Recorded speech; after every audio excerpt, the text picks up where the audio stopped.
Seja muito bem-vindo ao videocast Vozes do Retiro. Aqui é um espaço em que você vai encontrar muita coisa boa. Vamos falar de cultura, vamos contar histórias, muitas emoções e, claro, não vamos deixar de levar até você aquelas pessoas que têm tanta coisa para contar e que são tão importantes para a cultura brasileira. E antes de mais nada, quero agradecer aos nossos parceiros: Sesc, Prevent Senior, Granfino e Clínicas de Olhos Avenida Rio Branco. E hoje a gente vai receber um ator muito especial. Quem tem criança em casa já sabe, já conhece Seu Severino, conhece? DPA, Detetives do Prédio Azul. E hoje ele está aqui comigo, olha! Mas hoje quem está é o Ronaldo Reis. Ronaldo, que bom receber você aqui. Prazer enorme. Obrigado pelo convite. Fiquei muito feliz. E tudo que vem do Retiro dos Artistas, assim, é uma coisa que me toca muito, porque eu acho o Retiro dos Artistas um paraíso, um santuário maravilhoso, de muito tempo, de muitos anos, e o que eu puder colaborar, de qualquer forma, para mim vai ser uma honra sempre. Que maravilha, Ronaldo. E aqui a gente vai falar de quê? De arte, de trabalho, do seu trabalho. Quantos anos de carreira já? Olha, estamos chegando a quase 30. Eu parei de fazer essa conta porque... tem um momento da vida que números demais atrapalham. Né? Então, assim, quase uns 30 anos de profissão. Quase 30. E como é que surgiu essa coisa de ser ator na sua vida? Então, assim, foi uma coisa meio inusitada, né? Porque eu sou suburbano e andando com meus amigos de ônibus pra lá e pra cá, viajando pra lá e pra cá, eu me lembro que eu sempre fui um garoto muito ativo, muito agitado, querendo fazer 1000 coisas ao mesmo tempo. E um belo dia, um amigo chegou e falou: cara, você tinha que fazer alguma coisa para dar uma desopilada nessa energia, fazer uma luta, um esporte, fazer teatro. Você podia fazer teatro.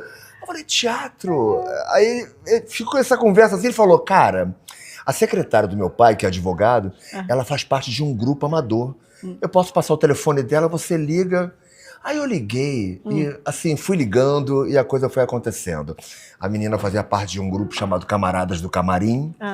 Aí eu fui lá conhecer e fiquei muito envergonhado, porque ator tem que ser desavergonhado. E eu ainda era meio tímido até o ponto que eu comecei a perceber que ali era o meu gueto, né? Ali eram as pessoas que eu poderia me soltar em todos os sentidos dentro da arte de representar. E dali eu fui seguindo o fluxo. É claro, com várias recaídas, tipo tendo que procurar emprego em outros lugares. Eu fui digitador do Serpro. Olha! Né? E também fui o primeiro digitador do Serpro a ser mandado embora na época. Era um bom digitador? Eu era um ótimo digitador, mas assim, com o tempo, toda a profissão, todo o trabalho que eu tentava, com o tempo ia baixando a minha energia, a ponto de eu não conseguir mais fazer. Eu ficava chorando no banheiro. Mas tinha que ter a grana, porque eu não podia contar com família, essa coisa. Fica tranquilo que a gente vai bancar. Ninguém me bancou. Meu pai e minha mãe fizeram o que puderam. E assim, a partir do momento que eu fui tendo contas para pagar, eu fui tendo que inventar. A minha formação toda é teatral, mas quando eu comecei a precisar de grana, eu comecei a correr atrás de televisão, de participar de novelas, de fazer publicidade. E era uma luta ferrenha. Ainda é. Não para nunca. A luta não para nunca. Porque toda vez que acaba um trabalho, zera. Não tem aquela coisa do tipo, não, cara, fica tranquilo, que agora você subiu aí um patamar. Você até sobe de patamar, mas para os seus fãs. E para mim eles são muito importantes. Porque a consideração, o reconhecimento do trabalho, às vezes você espera de um contratante, espera de uma empresa, mas empresa e contratante nem sempre vão poder te agraciar com o que você quer, com o que você merece. Eu também não estou aqui para ficar achando que eu mereço mais do que o que eu tenho. Não, eu entendo. Porque uma empresa, um contratante, você é apenas mais um. Pois é. E pro fã, pro seguidor, a pessoa que gosta do seu trabalho, você é a pessoa, né? E eu demorei a aprender isso, porque no início eu achava que, por que eles não reconhecem? Por que fulano não me dá essa chance? Por quê? E quando, na verdade, você precisa ter uma compreensão de que, eu acho que o melhor termo que se usa hoje em dia é você ter consciência do que é ser pessoa física e ser pessoa jurídica. É verdade. Entendeu? Se coloca no lugar de lá e lá de cá. E, cara, o reconhecimento vem da onde tem que vir. Dentro da minha caminhada como ator, é claro, eu fiz umas coisas muito interessantes, eu tive participações muito boas em filmes importantes do cinema nacional. Aliás, falando em cinema nacional, estou muito feliz. Nossa, a gente teve essa notícia. O Agente Secreto, foi incrível, foi incrível. Wagner Moura, eu trabalhei com ele mesmo à distância, nós trabalhamos juntos em Tropa de Elite, fizemos o primeiro Tropa de Elite. Eu sempre achei ele uma referência em todos os sentidos, como artista, como ator, como ser humano, enfim, como um cara engajado. Né, numa sociedade que nem a nossa, ele é maravilhoso.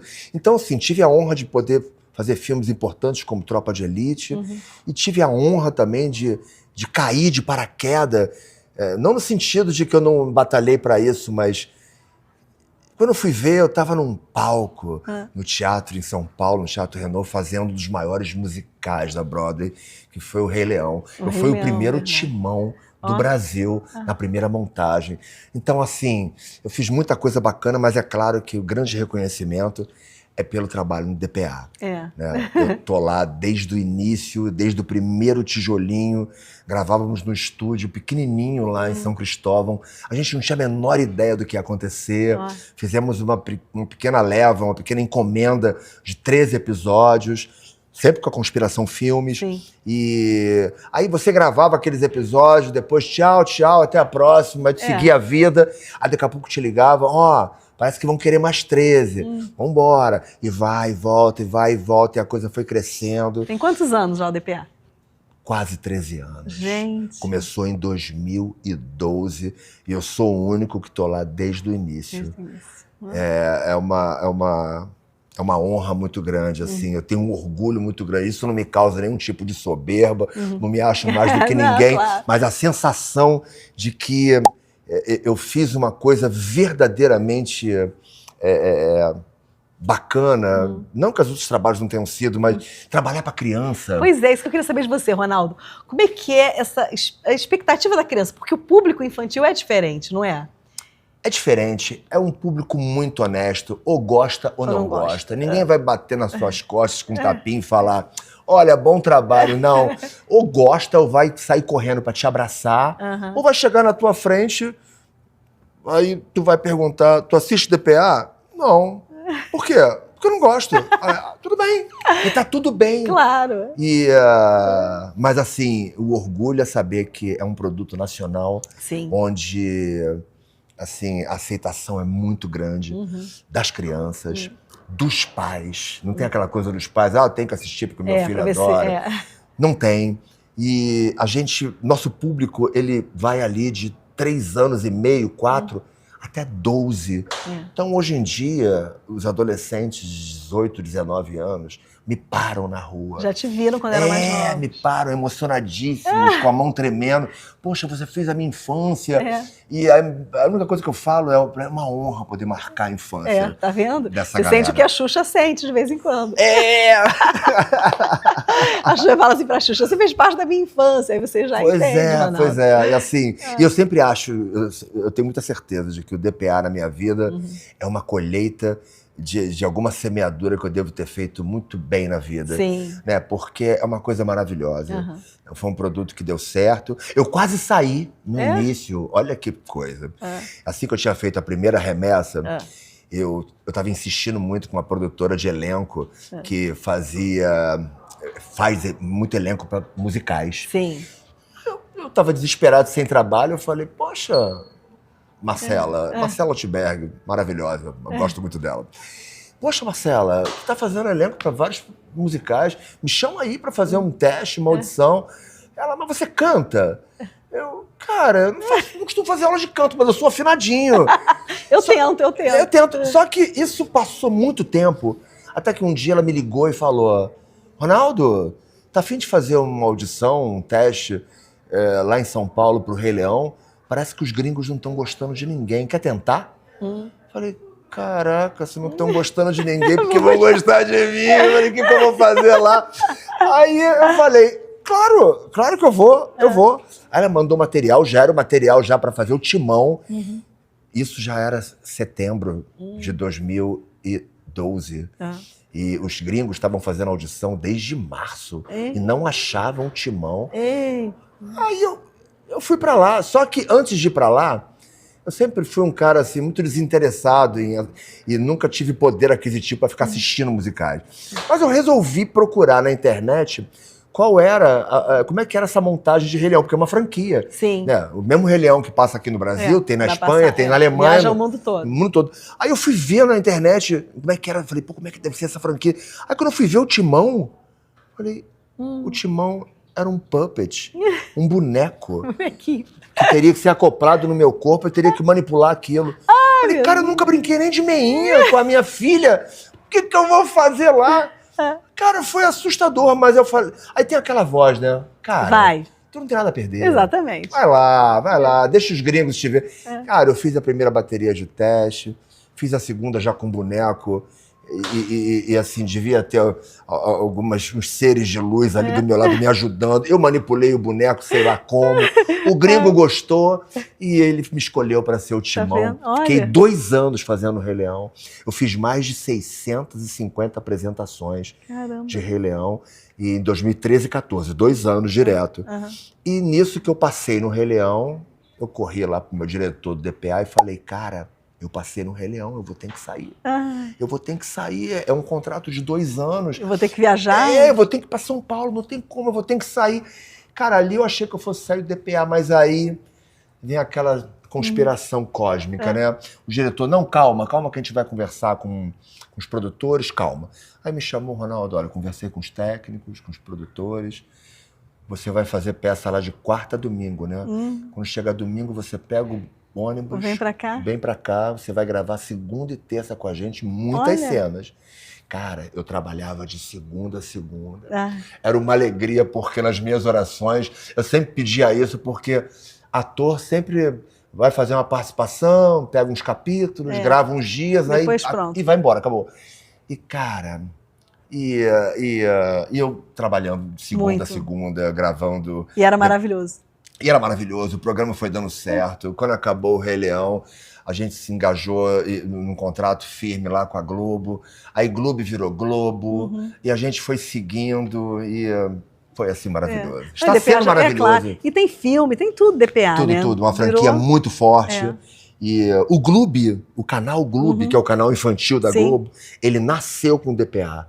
Ele abriu o sinal pro DPA e DPA apareceu pela primeira vez quando o Gloob abriu o sinal pela primeira vez. Que maravilha. Então, assim, é uma coisa inesquecível. Não, eu agradeço a vocês, porque eu tenho filha pequena. Então eu agradeço. Porque eu sei que muitas mães vão me criticar de, não, criança não pode ver telas. Lá em casa vem telas, sim. Porque eu acho que é maravilhoso. Eu acho que as crianças aprendem, dependendo do que vem também, claro. Sim, claro. Acho que as crianças aprendem muita coisa, sabe? Eu vejo a minha filha se desenvolve muito vendo DPA, vendo várias coisas da televisão. Vendo coisas que verdadeiramente vão fazer a diferença. E que são interessantes, que são divertidas. É melhor do que eu estar ali com a minha filha conversando com ela. Claro que também converso muito, brinco muito com ela. Mas tem um momento que ela vê a tela assim, e tá ótimo, tá tudo certo lá em casa. Cada mãe sabe da sua vida, do seu corre. E eu queria aproveitar e dizer que essa semana que passou, eu fui assistir uma pré-estreia de um filme que também é escrito pela mesma autora do DPA, que é a Flávia Lins e Silva.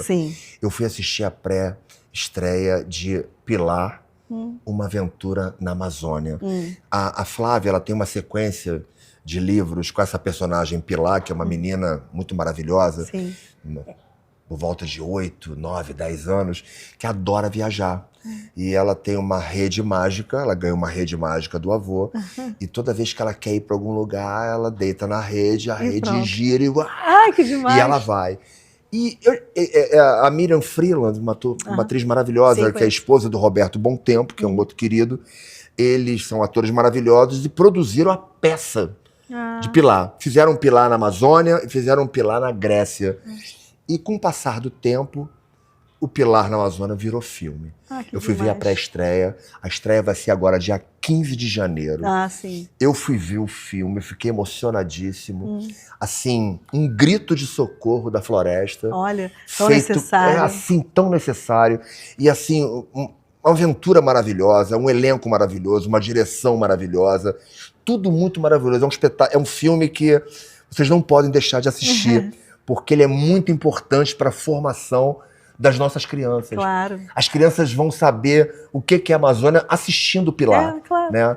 E é dia 15 de janeiro, assim como o nosso DPA 4 também, que tá no cinema, tá lindo, uma aventura maravilhosa, muita magia, muita coisa boa. A gente apresenta Ondion para todas as crianças, porque Ondion até então é só citado na série. Sim. Tem o portal, mas a gente nunca invade muito. Nunca entrou. Dessa vez, no filme 4, Ondion está lá para todo mundo. Eu fui ver, assim, que bom. Muito orgulho. Mas muito orgulho. É uma coisa lúdica, mas que acaba fazendo parte da sua vida. E é uma forma de apresentar para as crianças outros mundos, outras coisas, conversar sobre vários assuntos. Eu acho que isso é muito importante, né? A produção nacional, infantil, ela é muito rica e maravilhosa. Não tem, às vezes, falta muito incentivo, falta muito investimento. Sim. Porque hoje a gente vive num mundo onde é muito complicado você não enxergar outra coisa a não ser o retorno financeiro. Verdade. Mas investir no segmento infantil é uma coisa muito valiosa. Você está criando a base ali para as crianças, para que elas possam pensar, ter discernimento e terem tranquilidade para reconhecer o que é verdadeiramente bom, o que é certo, o que é possível. O que é genuíno e não ficar viajando, fantasiando coisas. Claro. Eu acho que a formação infantil, dentro das produções infantis, seja teatro, audiovisual, elas precisam ser muito incentivadas. Verdade. Muito. E você falou sobre a questão de crianças, de jovens. O nosso Vozes do Retiro, Ronaldo, também é justamente para isso, para que todos entendam, desde as crianças, a importância de um retiro dos artistas. Sim. A importância de um local onde aquelas pessoas que já contribuíram tanto para a arte estão morando atualmente. Alguns estão morando porque foram para lá por uma necessidade, mas muitos porque escolheram estar ali. Sim.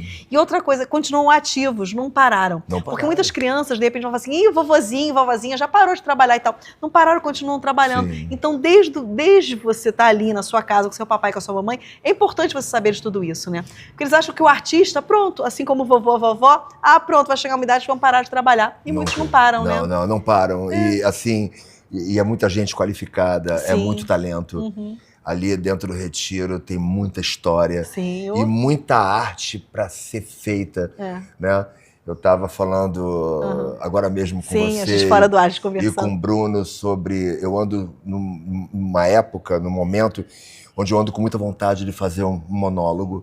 E estou batalhando para ver se eu consigo fazer um monólogo infantil. Estou acionando algumas pessoas. Falei com a minha querida Flávia Lins e Silva, que para mim ela é uma diva maravilhosa da literatura infantil. E fiquei pensando também sobre a possibilidade de eu visitar o Retiro para que eu possa conversar e obter histórias para que eu possa fazer um monólogo com histórias de gente lá de dentro. Sim, que tem muita história. Desses artistas maravilhosos que estão lá dentro, que deve ter muita coisa ainda para falar, mas que muita gente acha que, por serem idosos, não, já deu. Já deu nada. Claro que não. Já deu nada.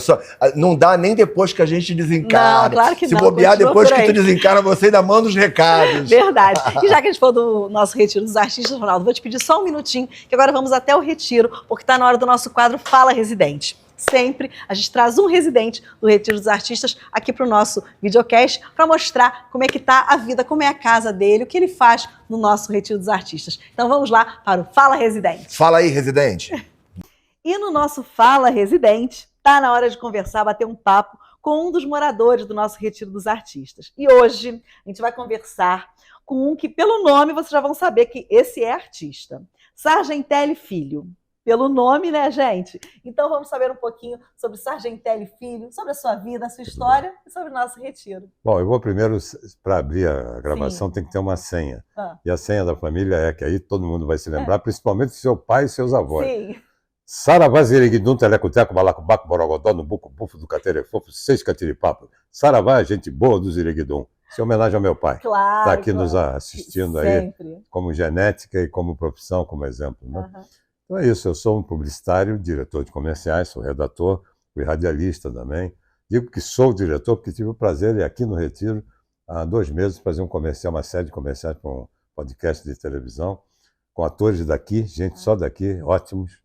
Então eu sou publicitário, fiz muitos comerciais, trabalhei com grandes atores e com gente muito tão boa quanto os grandes atores, porque eu sou, sem querer, me levei obrigado, a ser obrigado a dirigir não atores, como se fossem atores, pessoas que eu sentia que tinham um talento danado e a gente ganhava dinheiro fazendo comercial. Era uma arte, em 15 segundos ou 30 segundos, fazer o pessoal levantar o bumbum da cadeira e comprar um automóvel. E comprar cigarro, você vai no boteco, agora automóvel, sabe? É um negócio que a gente conseguia, né? Sim. Por mais que conversasse muito, tinha muita objetividade. Em 30 segundos, convencer o cara. Sim. Isso é a nossa função, eu trabalhei muito tempo nisso. E aí, quando chegou mais a maturidade, eu me empolguei por causa de um papo de boteco. Eu não sou de bebida, mas eu ia sentava lá com a minha água mineral, de virar escritor. Já tenho 6 livros escritos, 3 publicados, 2 na Kindle, no Kindle, outros 2 publicados mesmo, e mais os 2 ainda aguardando oportunidade. E aí a vida foi levando, a gente casa, separa, tem filhos, cria filhos, tem um prazer, adoro meus filhos, sou amigo do meu passado não me condena, Sim. mas aí eu fui levado na vida a caminhar, a Covid atrapalhou muito, Sim, morreram clientes muita meus, outros mudaram para Portugal, desistiram, outros, a minha renda caiu violentamente. Esse foi o motivo que detonou uma preocupação já de eu ficar sozinho em Teresópolis, não sei o quê. Bom, aí veio uma Covid retardatária, eu, como estava vacinado, escapei bem, estou aqui a 80% do meu estado físico que eu tinha antes, de abril, e aí a família começou a se preocupar, nós temos um fundozinho de aplicação de dinheiro, nós de família, e fui convencido por maioria a vir para o Rio de Janeiro. Aí eu disse, para vir para o Rio, ou vou para o Catete, quando eu nasci e fui criado, ali no Lago do Machado. Bom, aí eu disse, não, nós falamos em Retiro dos Artistas. Eu conhecia o Retiro dos Artistas desde 69, porque eu tinha uma tia italiana, tia-avó, minha tia-avó, chamada Giorgina Sargentelli, que era atriz. E depois do terceiro casamento, terceira viuvez, não é separação, não. Ela decidiu, vou morar com os maluquinhos iguais a mim, ela que falava. Eles têm excentricidades, eu também, a gente vai falar das mesmas coisas. E eu estive visitando 2 vezes o Retiro, naquele tempo passado, para pegá-la para fazer comerciais. Só para você imaginar como a família é fora da casinha. Sim. Um dos comerciais, ela era vestida de esquiadora com 75 anos, vestida de esquiadora puxando a coleira uma foca, sem IA, sem efeito especial de computação, no galeão, descendo de um avião. Só que a foca se assustou com o barulho, saiu destrambelhada, solta no meio da pista. Nós fomos presos. Precisou o dono da agência e o irmão dele, que era deputado, interferir. Os caras correndo atrás com aquelas cercas de alumínio. Isso é outra história. Fica para o próximo podcast. Né? Mas aí é o seguinte, eu tinha muita simpatia pela minha tia falar. Quando depois, acho que em 19, antes da Covid, uma vez em 74, eu ajudei a dirigir na TV Cultura de São Paulo um show, dando mais como se fosse uma espécie de conselheiro, dizendo, agora vai entrar o quadro, vai entrar do meu pai com o show dele, gravado na TV Cultura de São Paulo, com uma característica, as moças com aqueles biquínis incríveis, asa delta, aquelas coisas incríveis. Típicas, simples, não puderam, tiveram que botar saiote em cima daquilo, porque a TV Cultura era cheia de horários e não sei o que, não podia. E aí tinha Jamelão, Blackout, grandes músicos, aquelas coisas todas, Niltinho Tristeza. E o meu filho, que também trabalha nesse meio lá em São Paulo, ele mora em São Paulo, ele fez a gente pegou o material, adaptou para DVD, e nós viemos passar aqui para o pessoal, isso já em 19. Viemos passar aqui no cinema, uma plateia de umas 30 pessoas, gostaram muito de ver. Eu fiquei encantado já com o estado das coisas, senti. Isso, coincidentemente, já é do tempo do Stepan, da Zezé Mota como vice-presidente, e todos os apoios da Cida, do Robson Mota, esse negócio. Então, eu fiquei encantado com as novas instalações, vi as coisas. Mas ficou aquilo guardado. Eu só vim porque a família me pressionou. Então, o que eu quero dizer é o seguinte: o motivo que me levou foi uma saúde que balançou e a falta de grana. Mas hoje, se eu ganhar na Mega Sena e não precisar mais morar aqui, eu vou morar na Islândia, eu nunca vou desligar do Retiro. Porque eu poderia abordar essa nossa conversa sobre dois aspectos, falando da minha convivência com o retiro, que é um tópico, mas eu poderia falar também da minha preocupação com a idade. A gente chega à idade, vou fazer 80 anos, e a gente começa a ver.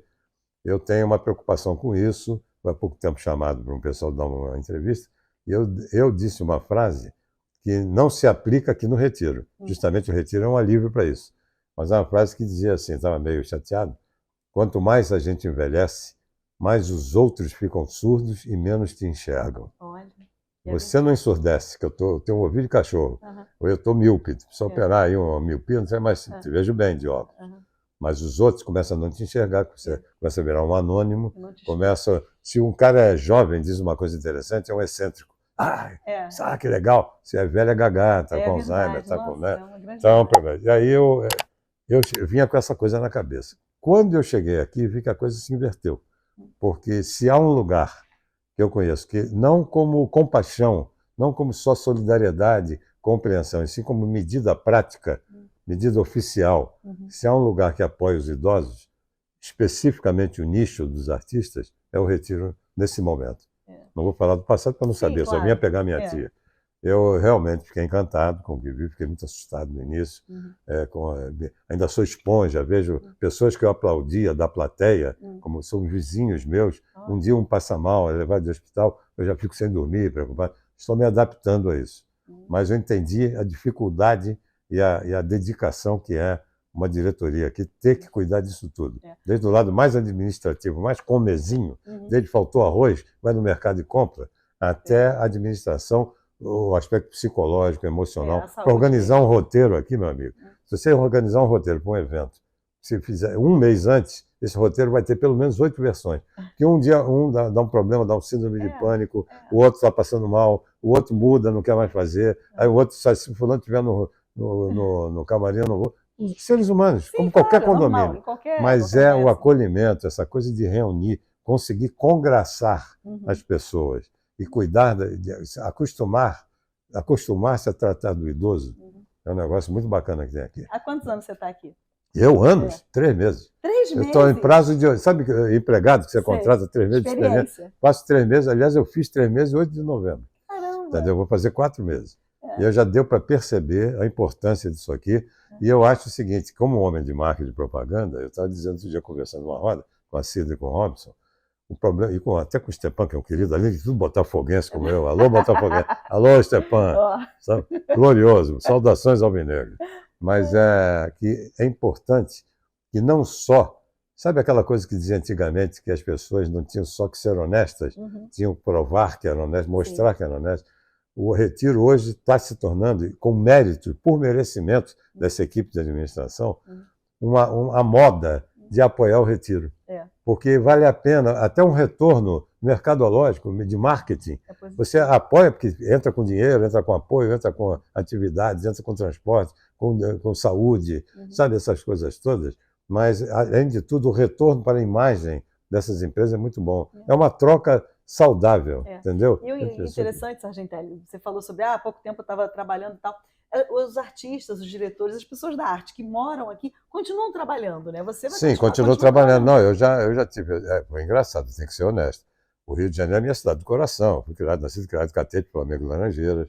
Morei no Alto da Boa Vista há 20 anos, que eu era meio... Gostava de frio, gostava de morar no Toca lá. Mas hoje a minha cidade do coração é Teresópolis, hoje.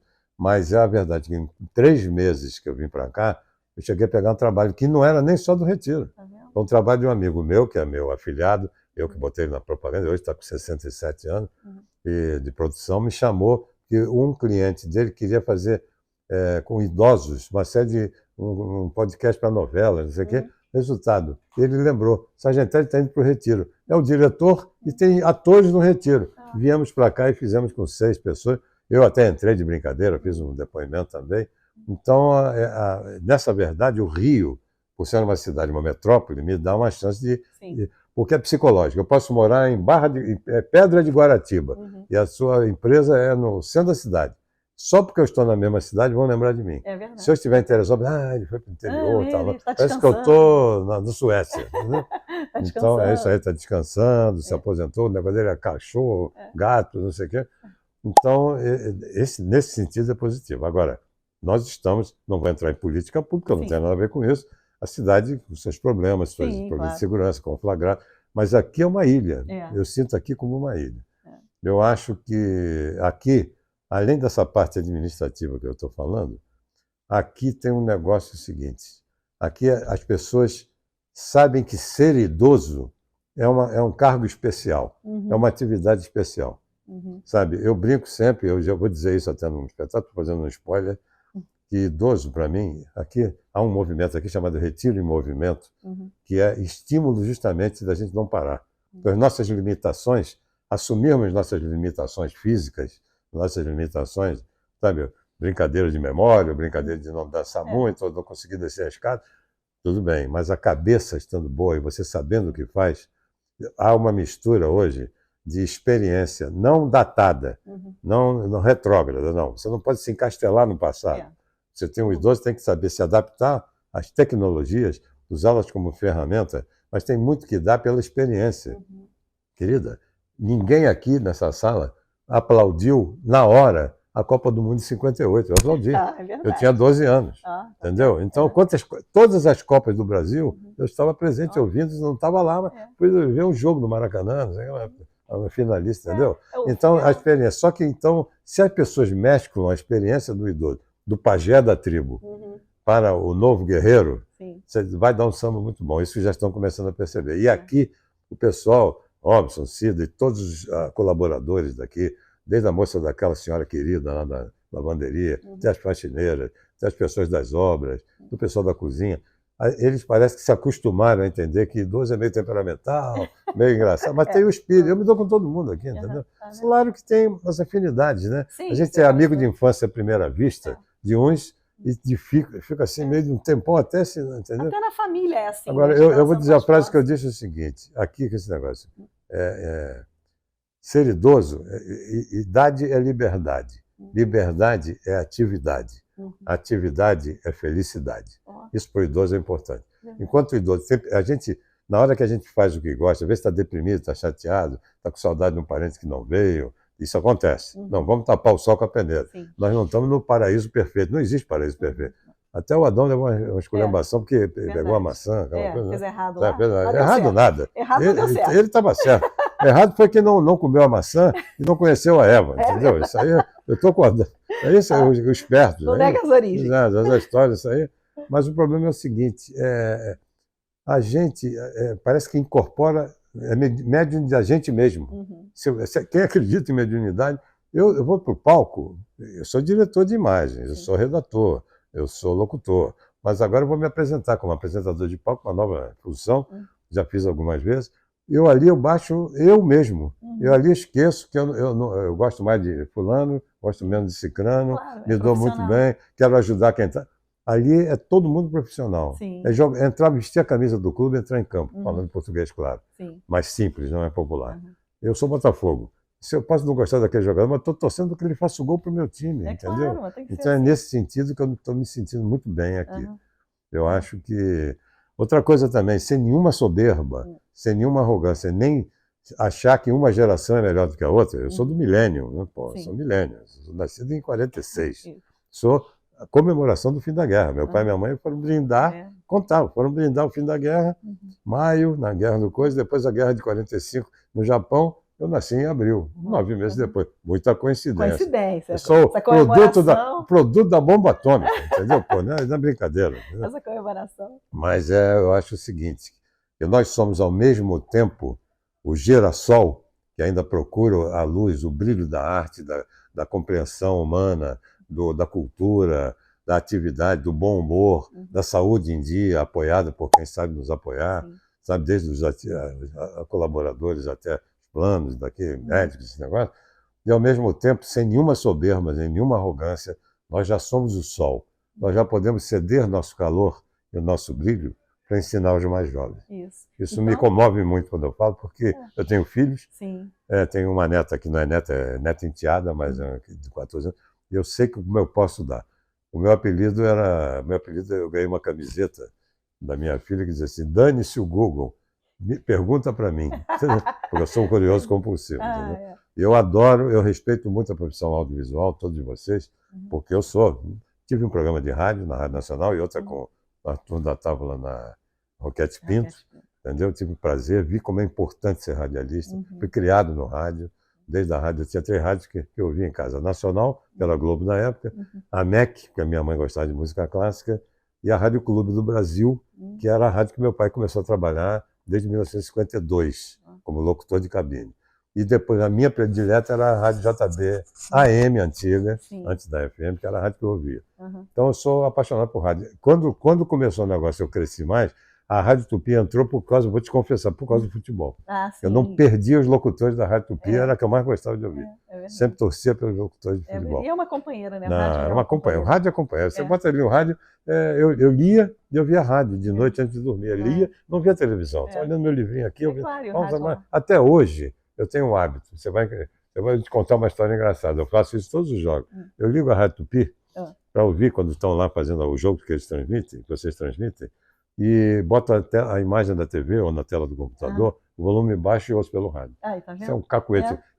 Eu fazia isso no Maracanã, com o meu egoísta, o meu radinho egoísta, uma pilha só, um fone só no ouvido, o outro com a mão assim, vai a bola, gol, pô! Aí o cara atrasa o gol, a gente já viu o gol, o cara grita, gol, todo mundo pulando, quer dizer, é uma coisa que eu faço até hoje. O rádio, para mim, está na minha vida. É a modernidade. A modernidade chegou, claro, mas são prazeres que a gente não mas o rádio, seja web rádio, não faz mal, mas é rádio. É claro. O rádio Sargentelli, filho, para a gente encerrar o nosso papo, que eu ficava conversando com você aqui até amanhã. É um prazer, é um prazer. Tantas coisas boas, né? Você me perguntou, eu contei, né? Não, mas imagina, arrasou. Quero que você fale aqui para o pessoal que está vendo a gente no nosso Fala Residente, você que é um dos residentes aqui do Retiro dos Artistas, para os jovens que de repente não conhecem o Retiro, que acham que aqui, a gente vai para lá, pronto, quando acabar a carreira. Não é assim, né? Queridos jovens, queridos amigos, eu tenho uma filha de 31 anos, um filho de 36 e um filho de 50, de 2 carnavais diferentes, 3 carnavais diferentes, se dão muito queridos, todos. Um é mestrado, um é doutorado agora em arte, o outro é diretor de comerciais e documentários, talentosíssimo editor, e a menina é atriz, a caçula é atriz, já prestigiada, já começando a fazer sua carreira bacana. Adaptem-se às realidades tecnológicas, mas não se deixem escravizar por elas.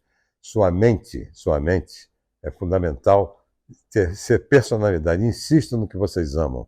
Outra coisa, em relação aos idosos, não pensem que esses lugares que acolhem idosos são um depósito de velhinhos que vão ficar quietinhos na cadeira de balanço. Aprendam com eles e venham dar sua energia para nós, que nós precisamos muito. Carinho, solidariedade, trocas, isso é que é importante para a gente ser feliz como idoso, ter parentes que a gente ama e se sentir amado por vocês. Aprendam, porque nós temos o que ensinar. E nós temos muito que aprender com vocês. Vamos sair felizes cada vez que vocês vierem nos visitar. Isso também serve para quem tiver um dinheirinho no bolso e vier nos ajudar com alguma colaboração, que é sempre bom, sempre bom.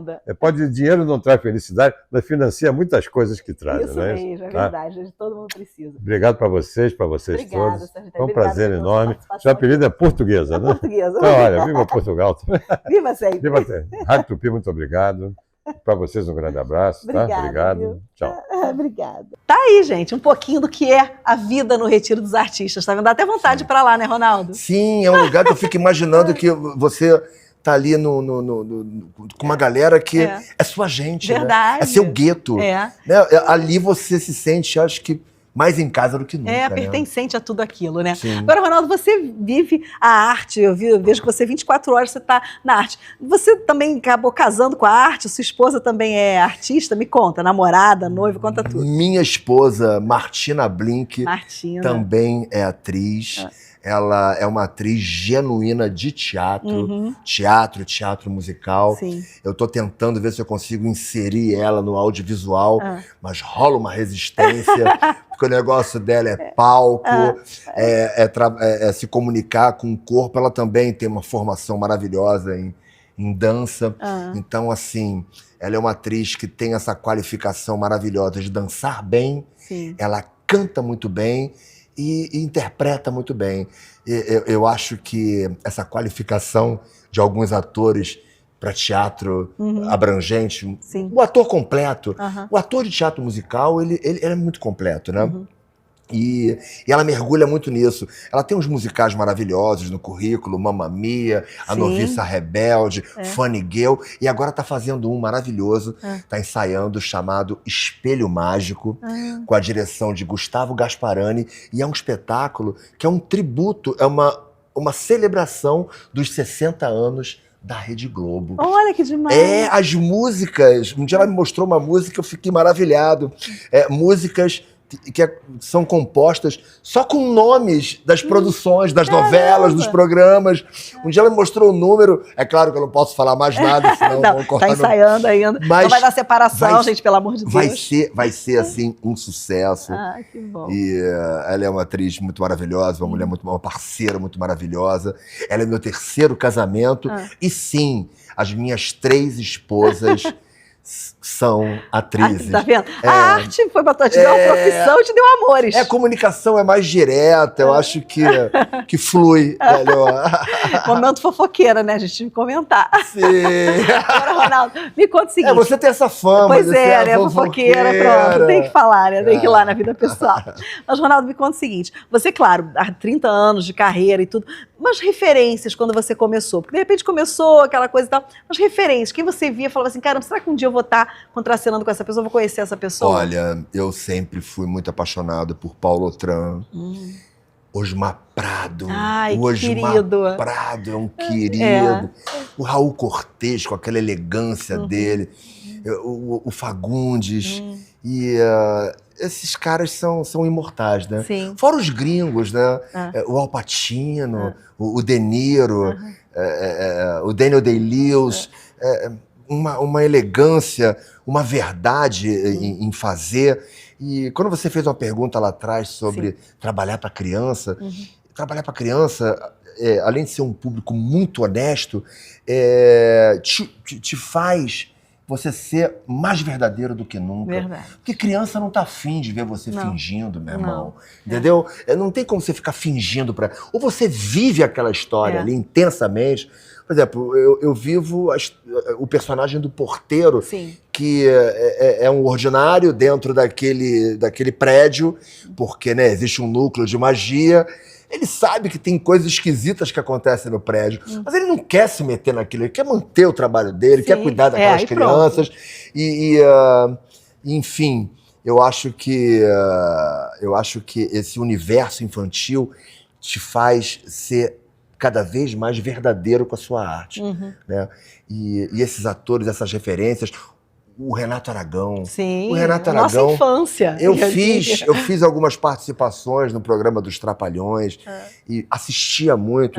Aliás, ver os Trapalhões é o que eu tenho de lembrança de momentos agradáveis com meu pai, com a minha mãe, com a minha irmã, a família vendo junta, né?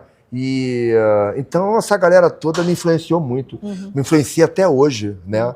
E a gente tenta mergulhar profundamente dentro de cada pessoa que a gente vai representar. Eu estou vibrando muito.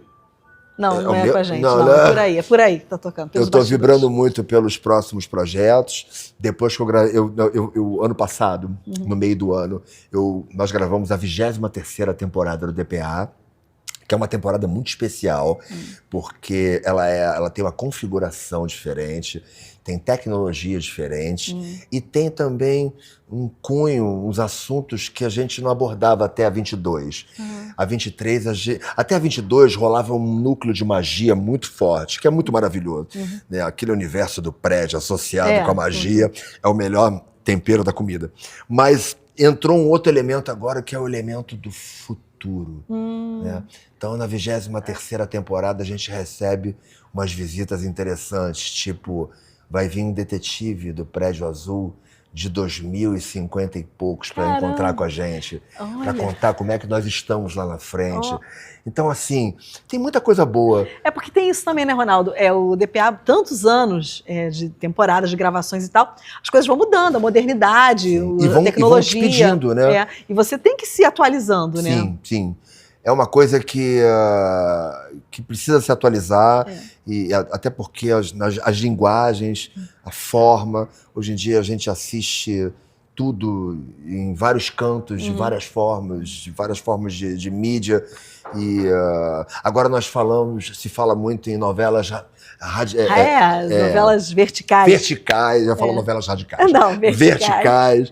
E eu acho tudo muito sensacional. Tô louco para fazer uma novela vertical. Eu já tô aqui até exercitando. Já tá aqui, ó, no vertical. Eu tô encaixotadinho aqui no vertical, porque vai alguém olhar e falar assim, pô, esse cara faz uma vertical legal. Tá ótimo. Tá encaixado. É isso. É verdade. Mas, Ronaldo, me conta sobre projetos futuros. Você já falou do Projetos futuros. O que mais? Conta pra gente. Ano passado, depois que eu fiz a 23ª temporada, através da maravilhosa produtora de elenco, Isabel Lobo, ela me escalou para fazer um filme chamado O Sequestro no Metrô, com Maurício Essa na direção, e é uma história muito boa, onde eu faço um personagem chamado Josias, que é um condutor do metrô, e acontece um sequestro, e o motivo desse sequestro não é um motivo óbvio, do tipo, 2 bandidos que resolveram, 3 bandidos que resolveram entrar e pá. Não. Tem todo um contexto que eu não posso falar nada, mas é um thriller de ação espetacular. Já ficamos curiosos. Eu acho que a galera que vai assistir, que gosta de filme de ação, vai curtir muito, porque a produção conseguiu de forma maravilhosa um trem do metrô e um trecho da estação no Rio Comprido. Então a gente ficou com um pedaço... Praça 11, talvez, por ali. Nós ficamos com um pedaço de pista dentro do metrô do Rio Comprido e com um trem composto de 2 pontas e alguns vagões, e a gente andava para frente e para trás, tudo muito real. Nossa. Cara, foi muito maravilhoso. E na sequência, eu fui chamado pela Vivi Ávila, que hoje em dia é a minha agente maravilhosa. E Ronaldo Chique, fui escalado por ela para fazer, junto com Wagner de Assis, que é um diretor que eu tive a honra de conhecer melhor agora, para fazer um filme chamado Emmanuel. Emmanuel é um filme que tem uma temática espírita. Emmanuel foi o mentor de Chico Xavier. Chico Xavier escreveu mais de 500 livros só através de Emmanuel ali no ouvidinho e mandando psicografando tudo. Muita coisa maravilhosa. E é um filme épico. É um filme... Eu peguei um personagem que tem 4 encarnações, sendo que uma delas se chama Sulpício Traquínio. Ele foi assessor de Pôncio Pilatos. Essa história... ela começa desde a época de Jesus Cristo. Jesus Cristo está no filme, é feito por Caco Ciocli, o elenco é incrível. E Emmanuel, o filme conta a história de 6 encarnações de Emmanuel, cada encarnação sendo feita por um ator diferente. Então você tem o Celulari fazendo uma delas, Leonardo Medeiros fazendo outra, você tem o Mohamed, assim, o filme foi sensacional. Que bom. Foi uma experiência incrível, foi um desafio, porque o nível de estudo, o nível de atuação, às vezes você fica praticamente sem referência, você precisa usar o imaginário e estudar todo o contexto, a cultura daquela época, os hábitos daquela época, o andar, o falar, para que você possa fazer de verdade, porque às vezes as pessoas ficam com aquela coisa do... mas é um filme com temática espírita. Não, é um filme épico. Épico que conta toda a trajetória desse personagem chamado Emmanuel. Mas para ele chegar a ser Emmanuel, ele passou por algumas vidas. E essas encarnações são espetaculares, porque são bem variadas. E difícil, né? Porque você achar uma referência para você fazer esse personagem é muito difícil, né? Difícil. Então, assim, nós temos pela frente aí 2 super filmes, que é o do Metrô e o Emmanuel, para estrear a qualquer momento, assim que a vida permitir. Claro, e a gente vai estar aqui aguardando ansiosa, né? Agora, deixa eu te contar, Ronaldo Reis, contar mais uma. Aqui no nosso videocast, Vozes do Retiro, temos alguns quadros durante o nosso bate-papo. Então eu quero que você me fale já. Tem um quadro que se chama Conta Aquela. Isso é a invenção do nosso Bruno, nosso produtor. Boa. O Conta Aquela é o seguinte, a gente quer saber uma história sua, uma curiosidade de bastidor, que você fala, nossa, nunca imaginei que isso fosse acontecer, aconteceu. De repente, algum imprevisto, uma curiosidade de bastidor. Olha, uma curiosidade de bastidor foi que quando eu fui fazer o filme 3 do DPA, tem uma cena onde o meu personagem, ele tá na Kombi dele, né, com as crianças, que o meu personagem, o Severino, foi levar as crianças para fazer um voo de balão. Só que nesse caminho de volta, ele simplesmente para no meio de uma mata para fazer um pipizinho, porque tá muito apertado. Acontece. Aí simplesmente ele olha na mata, acha pendurado num galho a metade de um medalhão e ele vai tentar pegar. Nisso que ele pega, ele fica pendurado num abismo gigante. O diretor chegou e falou, Ronaldo, fica tranquilo, porque nós temos dublê.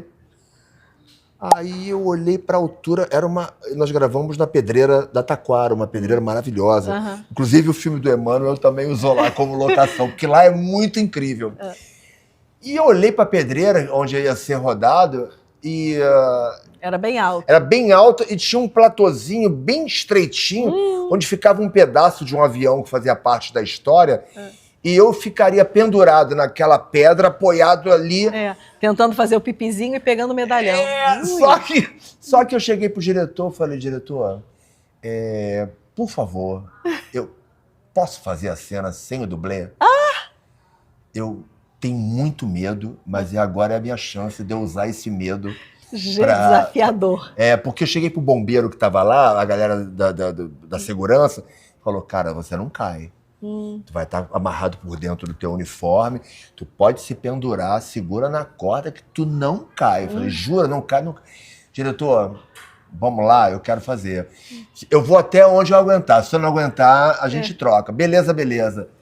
Menina, eu fiz tudo. Gente. Eu fiquei pendurado na pedreira. Nossa. Eu me borrava. Eu fiquei com medo até de fazer pipi pendurado.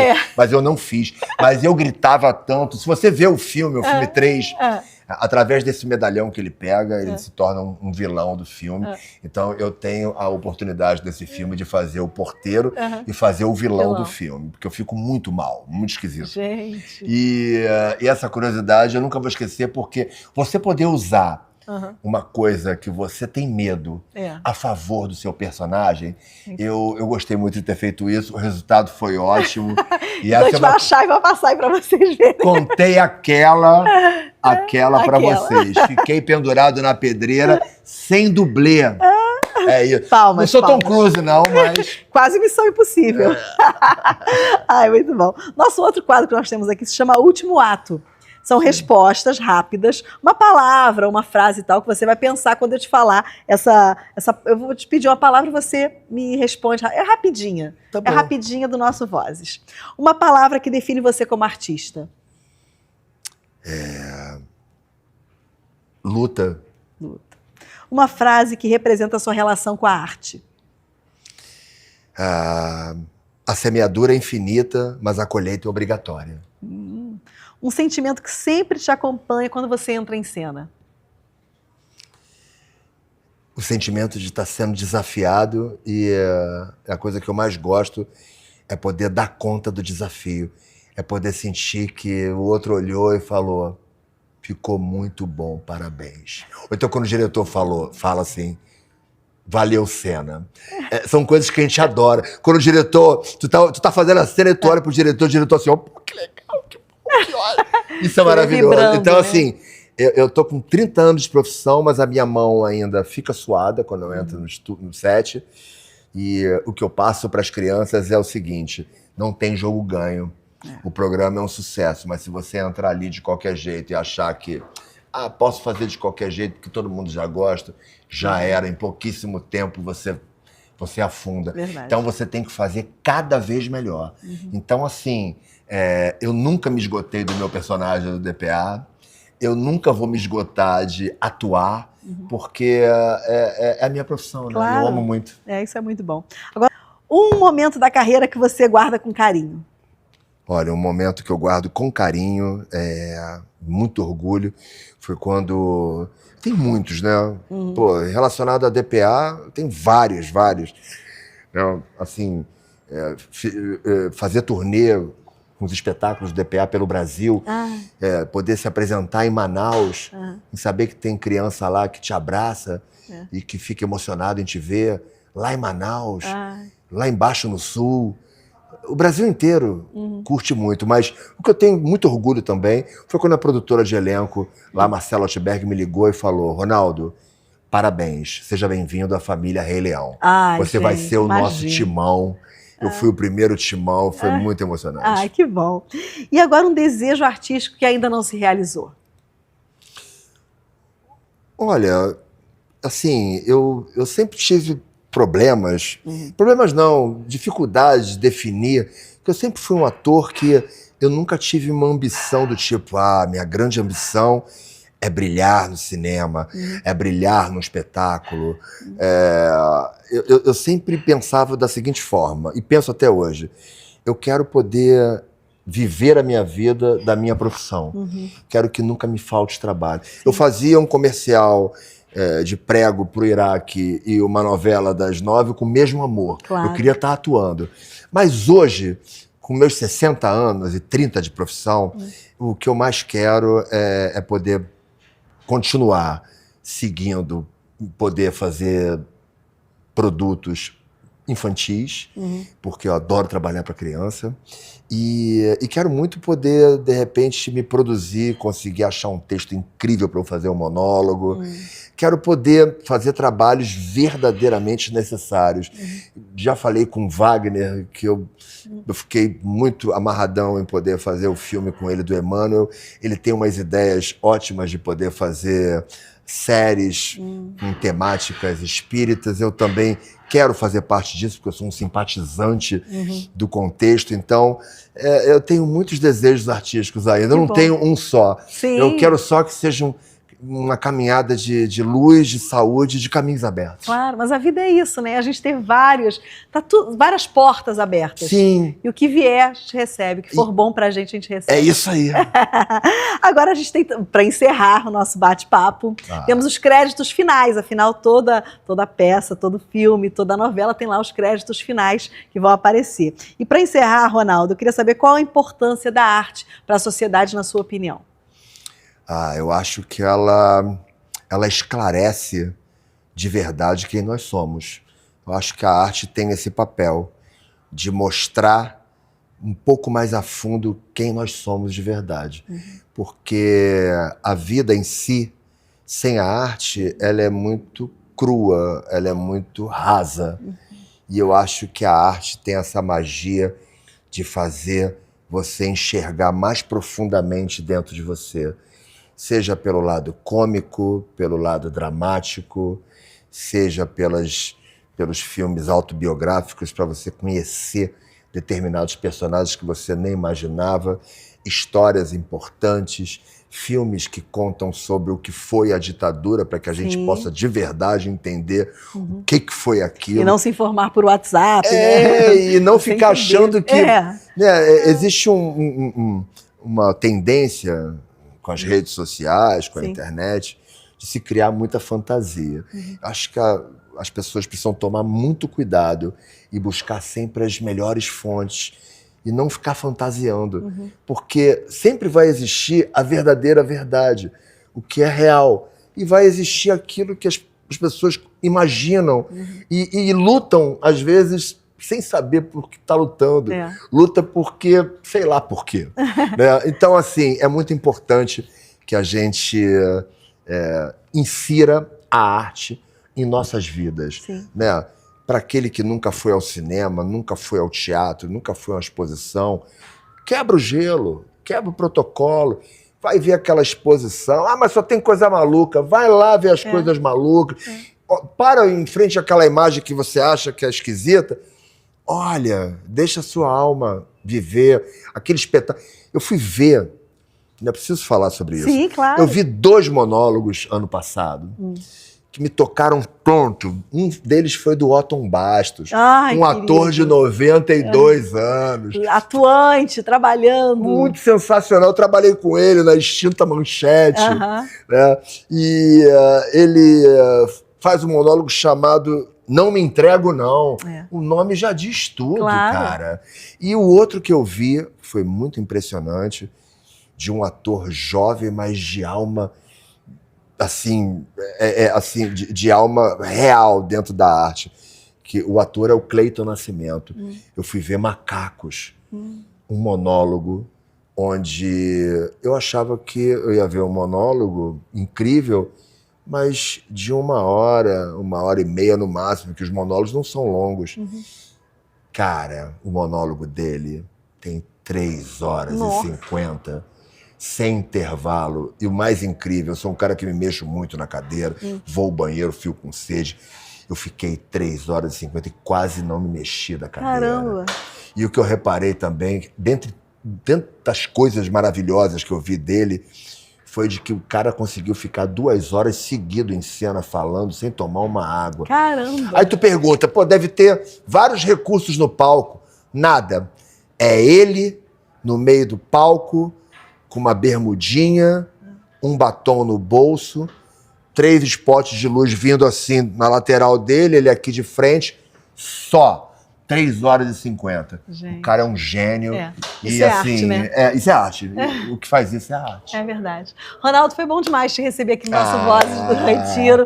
Gente, que bom. E que o nosso videocast é isso. Pessoas que têm histórias para contar, que são apaixonadas pela arte, pela cultura do nosso país. Sim. E obrigada pela sua contribuição para a nossa cultura, pelos seus personagens, pelas suas falas aqui. E parabéns pelo belíssimo trabalho que vocês fazem. Obrigada. Parabéns para a galera do Retiro. Sim. Parabéns para todo mundo.